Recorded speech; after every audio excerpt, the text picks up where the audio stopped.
কড়া পদক্ষেপে জলপাইগুড়ি মৎস্য দপ্তর।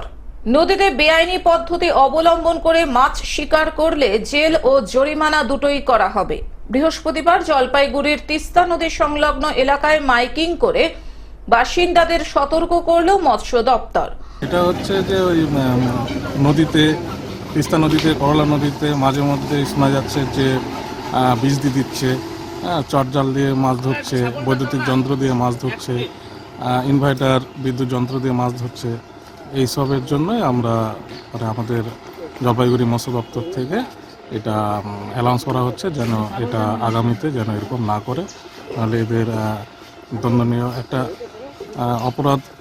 অপরাধযুক্ত জিনিস এটা যদি করে তাহলে এটার শাস্তি হবে। গত মঙ্গলবার জলপাইগুড়ির তিস্তা নদীতে বিষক্রিয়ায় বরলি, বোয়াল আর সহ একাধিক প্রজাতির মাছের মৃত্যু হয়।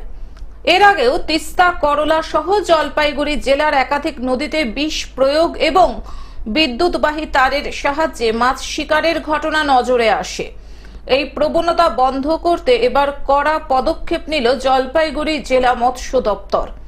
নদীতে নজরদারি বাড়ানোর পাশাপাশি ধরা পড়লে জেল, জরিমানা দুটোই করা হবে বলে মাইকিং করে ঘোষণা করা হয়। 2-3 দিন আগে মনে হয় বিষ দেওয়া হয়েছে তিস্তা নদীতে। এই বিষের ফলে জলটা তো দূষিত হয়েছে, আর আমাদের যে ন্যাচারাল যে ক্লাইমেট, যে মাছগুলো আছে সেই মাছগুলো সমস্ত মাছ মরে গেছে।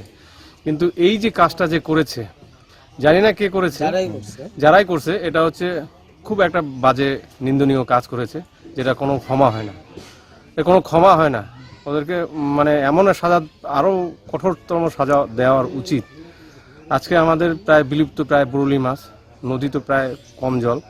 এখন এই যে মাইকিংটা হলো, এটা মাইকিংটা আরো আগে হলে খুব ভালো হতো, মানুষ আরো সচেতন হতো। জলপাইগুড়ি থেকে সায়ন সেনের রিপোর্ট, গ্লোব নিউজ। এখন থেকে গ্লোব টিভি দেখুন আপনার স্মার্টফোনেও। গুগল প্লে স্টোর অথবা অ্যাপল স্টোর থেকে ডাউনলোড করুন গ্লোব টিভি লাইভ অ্যাপ। এছাড়াও জিও টিভি অ্যাপ থেকেও দেখুন গ্লোব টিভি লাইভ।